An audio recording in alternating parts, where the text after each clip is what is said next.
C'est-à-dire qu'il y a véritablement un truc intéressant. Je finis là-dessus. Sur nous, les ascendants, par exemple.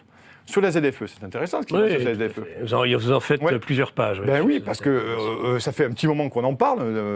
On aurait pu croire que ça aurait donné un peu les mêmes résultats que l'augmentation du prix du diesel à l'époque des Gilets jaunes. Mais non, ça accroche.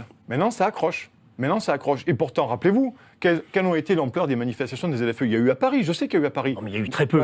Voilà. Très peu. Vous m'enlevez les mots de la bouche, il y a eu très peu. Je veux dire, ça n'a pas été les Gilets jaunes, il y a eu à Montpellier, on était 222. Non mais il faut le dire, on était à 222 et quand j'ai pris la voie rapide pour rentrer dans Montpellier, pour ceux qui connaissent Montpellier, c'est l'avenue Père Mendès France, j'ai croisé un monde de fous qui allait à la plage en sens inverse. Parce que d'un côté, vous allez dans le centre-ville, de l'autre côté, vous allez à la plage, c'est la route des plages, ça s'appelle la route des plages. Ouais. Et quand je suis allé, moi, à ma voiture, qui est Critère, je suis allé, bien sûr, je n'ai pas mis la Critère, je suis allé à Montpellier pour suivre cette manifestation et voir un peu ce qui s'y passait. J'ai vu un flot de voitures ininterrompues se jeter à la plage, Carnon, Palavas, et toutes les plages, pour ceux qui connaissent le coin. Et donc, on s'est bien rendu compte qu'il n'y avait pas grand monde à l'échelle nationale. Mais pourtant, ils ont reculé.